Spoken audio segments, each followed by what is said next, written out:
nous disait quelques heures après la signature que c'était un succès. Et alors on s'était dit, ça y est, la planète est sauvée. Tous les pays du monde qui se mettent d'accord pour dire qu'on va tout faire pour limiter à 1,5 degré, c'est un premier succès. Mais derrière, est-ce que oui ou non, on déclare la guerre au dérèglement climatique? C'est la seule guerre qui est fondamentale, qui ne fera aucun mort, c'est la seule guerre qui va éviter des millions de morts.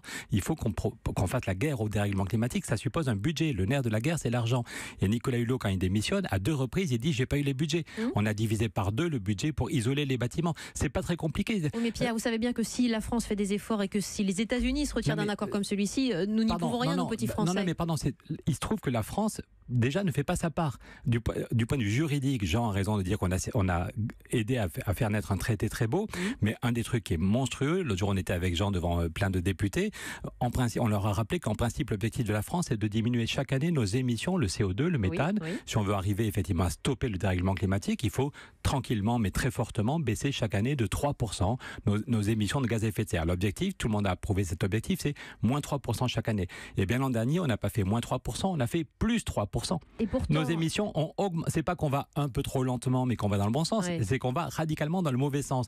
Et pourtant, les solutions, vous m'avez dit que j'avais un discours un peu apocalyptique il y a 3 minutes, Wendy, mais ça pourrait être une bonne nouvelle, parce que si on veut effectivement gagner la bataille du climat, on va créer des emplois sur tous nos territoires. On a avec nous les maires ruraux de France qui nous soutiennent, parce qu'ils savent que si on met en œuvre ce pacte climat, on va créer des emplois dans tous les villages et toutes les villes de France et d'Europe.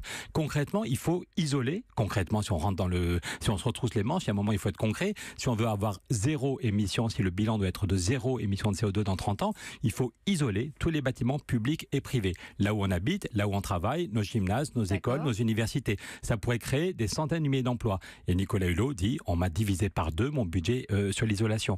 Il faudrait mieux stocker les énergies renouvelables. Vous considérez que la France s'est focalisée sur la fin de l'exploitation d'hydrocarbures? C'est pas le point. On a fait des monos thématiques. Il n'y a aucun pays qui est bon. Ouais, le bilan, j'ai dit que l'an dernier, le bilan de la France est plus 3% sur les émissions, alors qu'il faudrait faire moins 3, mais le bilan global de l'Europe, c'est plus 2%.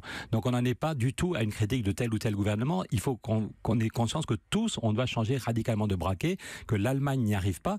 L'autre jour, c'est le patronat de l'industrie à Berlin qui disait à Madame Merkel, OK, mais il nous faut 50 milliards chaque année pour réussir la transition dans l'industrie allemande. Et Madame Merkel dit, je ne sais pas comment faire.